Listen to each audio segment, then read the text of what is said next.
him. I was in another school building. A kid said the word, and the administrator said, well, what do I do? That's what they say. That right there was a racial comment.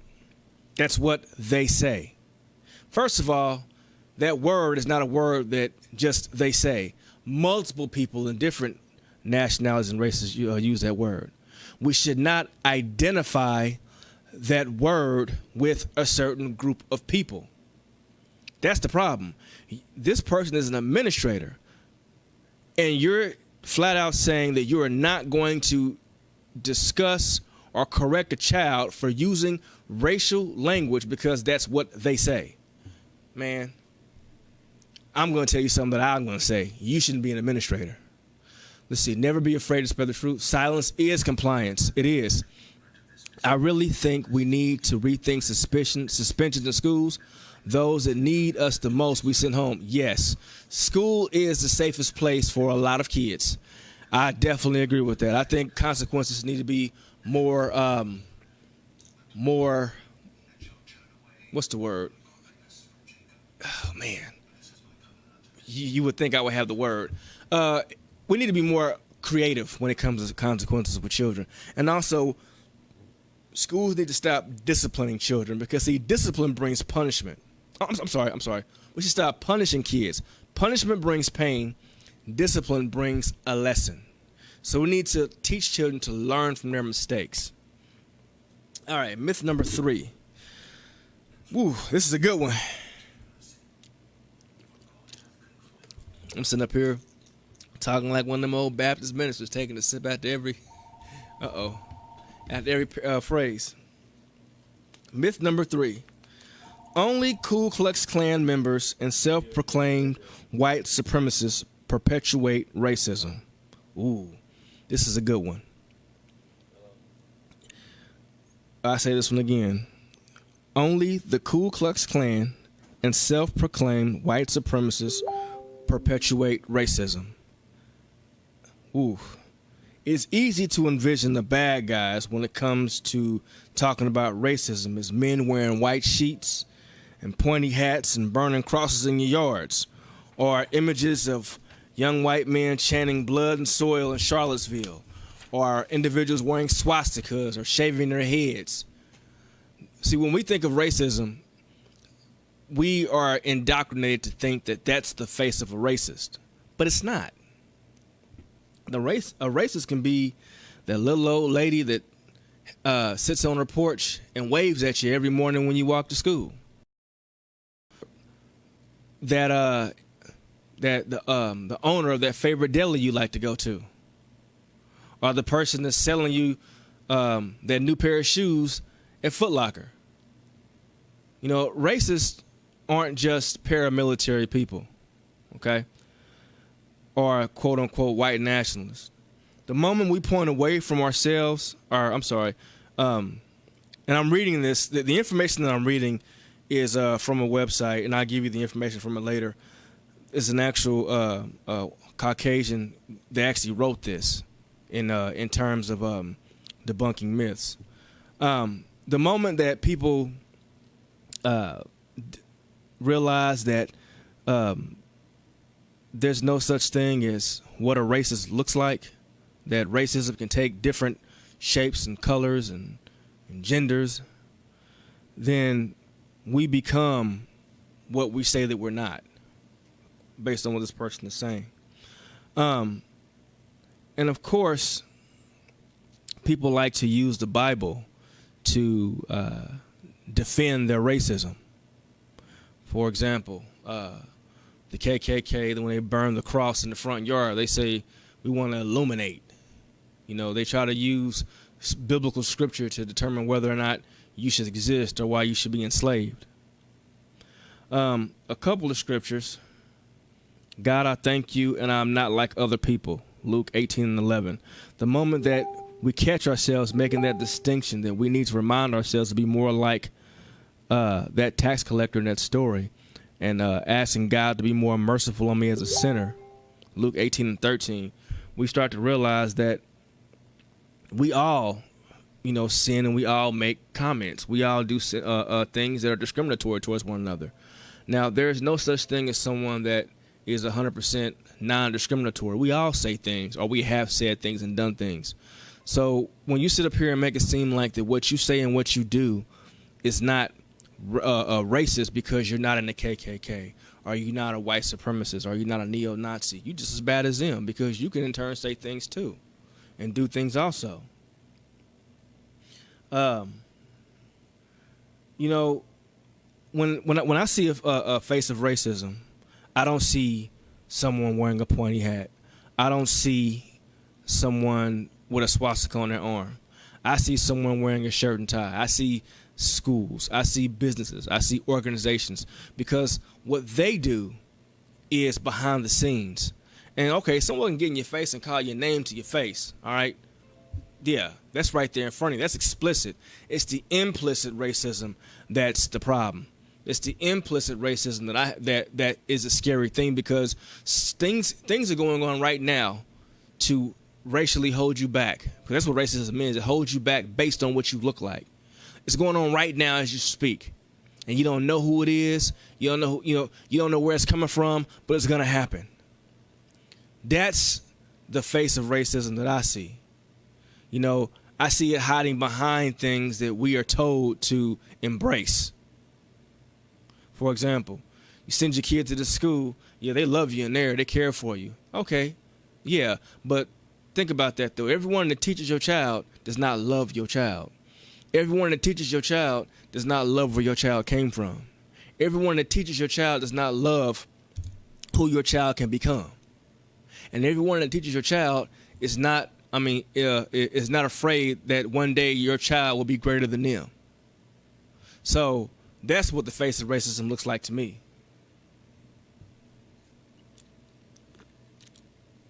Okay, myth number 4. Racism has to do with intentions. For example, if I came in and smacked someone in the back of the head, I had an intent to do it. See, if we have no intention of offending someone else and no consciousness of racial bias, then we may feel resentful for being accused of racism.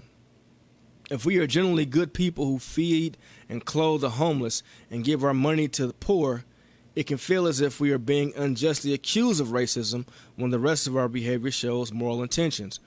So, for example, yeah, I gave money to this homeless man right here. I can't be racist. I have no intent to be racist because I gave money to this person who needed money. Or I got one for you. I can't be racist. I have black friends. You know, I can't be racist. I have black relatives. I can't be racist. I'm dating a Mexican woman. Now, just because you associate yourself with those things, the intent still can be there, whether it's unconscious or consciously. Unfortunately, great harm comes to others not simply by intentions, but by inattentions. If we are not paying attention to how others are harmed by large social forces that may be out of our personal control, but nevertheless benefit us in unjust ways, or inattentiveness to these social forces, they can be hurtful. Paying attention to the ways racism continues to unjustly privilege white people and disadvantage people and communities of color enables us to see racism in a much bigger than our intentions. I say it again. Paying attention to ways of racism. See, racism gives privilege to whites, and it gives a disadvantage to those of people of color. See, for example, separating intention from inattention means that if we say something that inadvertently hurts someone, we do not need to get defensive. Instead, we can say, "Oh, I'm sorry," or "I not realize that what I said was hurtful," or educate me on blank. One thing that comes up is when people talk about slavery. We need to stop talking about slavery because it happened a long time ago. See, that's no, you can't say that. Or why do they have to act like that when you refer to a room full of black children? Or when you are when it's Cinco de Mayo and you walk into your place of business wearing a sombrero and a characterized Mexican mustache.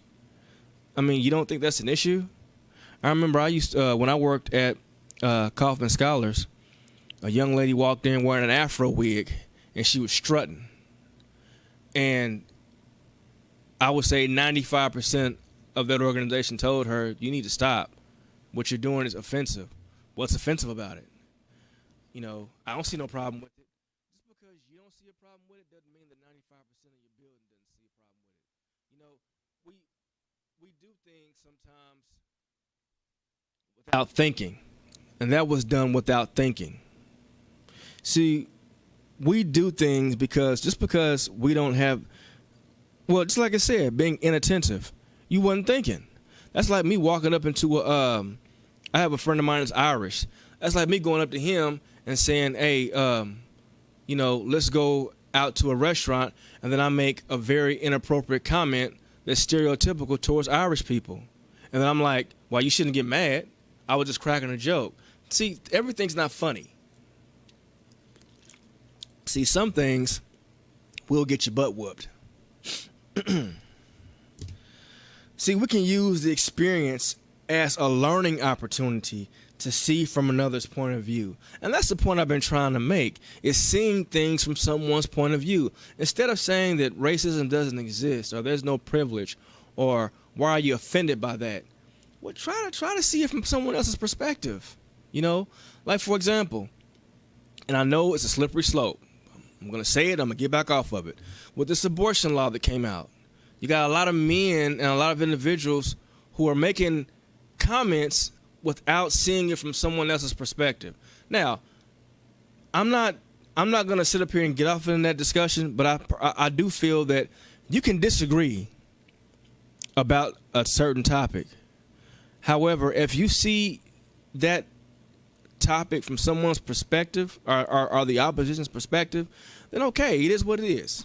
I'm not gonna sit up here and talk about you and defame you and say that you are you're going to hell. I mean, I can't do that. See, heaven and hell was not created by man, but we are always the first one to send someone to either place. And I'm not gonna sit up here and try to make someone feel like I'm damning their soul because I disagree with them. Okay, I see your perspective. Know better. No, we do things.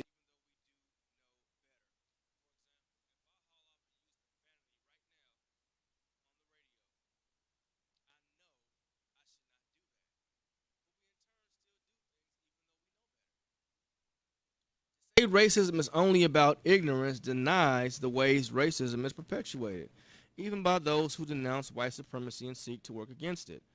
If racism is done by ignorance, why are there still laws that are rooted in racism? They knew what they were doing when they did that. For example, there are sundown towns surrounding the Kansas City area right now. Although the law is not practiced, it's still in the books. That's racism. They knew what they were doing. When that Constitution was written, they knew exactly what they were doing and who exactly they were giving rights to, which rich white men who own land and no one else, in regards to that particular law. They knew exactly what they were doing.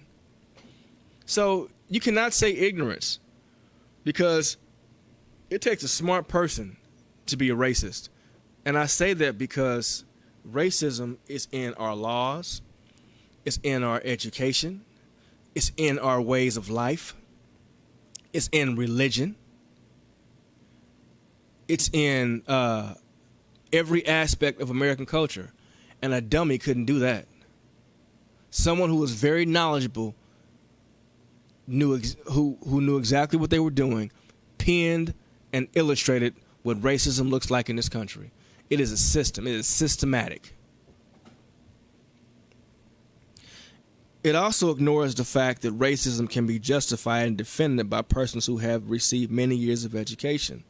Scientists have claimed to demonstrate the inferiority of others races to Caucasians by pointing out head circumferences and psychological proofs for the white man's superiority.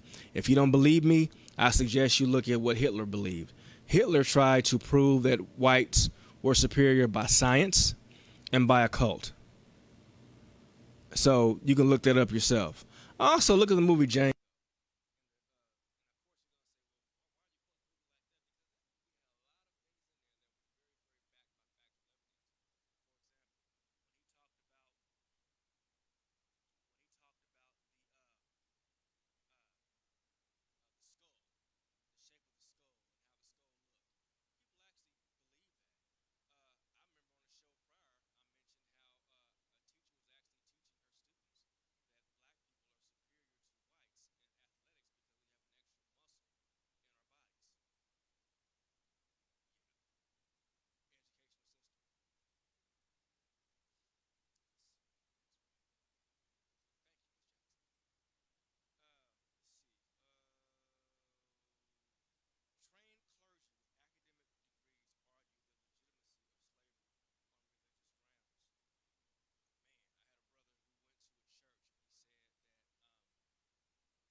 telling people when you go to church and your minister is talking about who's trying to preach love, but they're using hateful words, you don't need to be in there.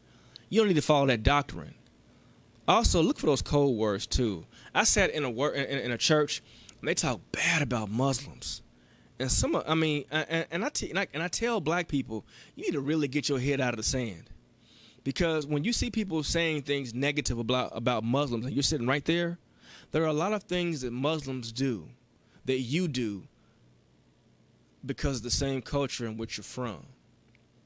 You can have different religions and different spiritual beliefs. It really is not that much of a difference between the two. They don't want to tell you that. But there are a lot of things that are very similar. And when they're sitting up here telling you to denounce this particular faith based on what people believe, that is hatred. When you got people sitting up here trying to get you to think that all Muslims are out to get you, and they're telling you that in the Christian church, first of all, that's not Christ. Christ would not sit up here and preach to hate someone or to believe that everyone who's over here is against you. I'm going to tell you what Christ would do. Christ will sit down with people who don't believe the same as him and still sit and treat them as brothers. So the individual that I'm dedicating this to, you said some very hurtful and mean things about people who are of different faiths, primarily people who are Muslim, but you want to go and hide behind your Bible. Let me explain something to you. The word of God does not support the hatred that comes out your mouth. So while you're out there quoting scriptures, or make sure you allow yourself to enlighten your knowledge even deeper and see scriptures that prove that what you're saying is in fact wrong. Because you got people out here who will sit up here behind a pulpit and say, hey, God's telling me to say this. God's not telling you to hate somebody. No. You can show me in the Bible where he says that. Our faith is not derived on hatred. So when you sit in an area and you allow someone to use religion or spirituality to discriminate, that is some dangerous stuff. Lawyers made cases for separate but equal schools. Children of color need to be in schools that are different from white people, from white children. I mean, in the 1980s, isn't that when the segregation law failed in the 80s? That's like recent. That's crazy.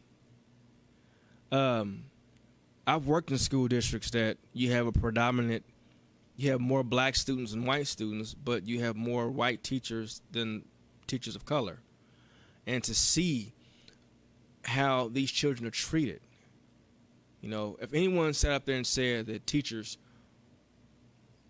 don't harbor any hatred towards the people in their classroom, we can sit down and debate that. Really, it's not even a debate. It'd be a one-sided argument that I win. Now, I don't typically say that because I've actually witnessed teachers, exercise their hatred and their discrimination on children. Why? Because they're children. Like I teach students in my classroom, people pick on kids because kids are targets. Kids are targets because they are more likely not to fight back. Just like I tell those teachers, say that same racist stuff to that parent. You won't do that because that parent will take you up the block and back. Politicians with college degrees have labeled entire countries of black and brown populations with derogatory terms. That sounds familiar. I think the president labeled African nations as S-hole countries. But that's not racist. Even at the highest levels of academia, persons of color continue to experience racism from those who are bearers of intellectual torches. I've experienced racism being the only black English teacher in my district, the only black male English teacher in my district.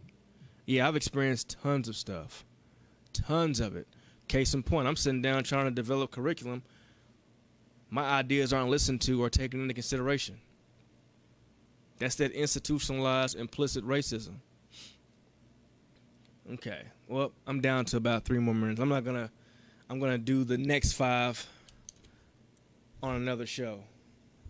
Yeah, I'll do that. But I think this is rich.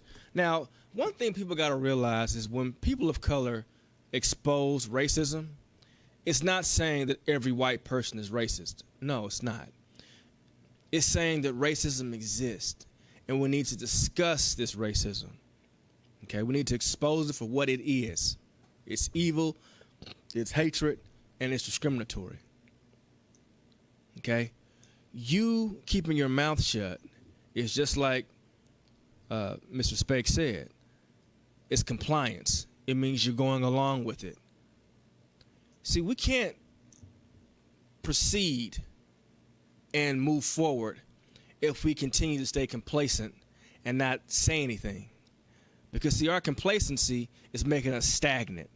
And as you can see, if something is stagnant, eventually it'll roll back.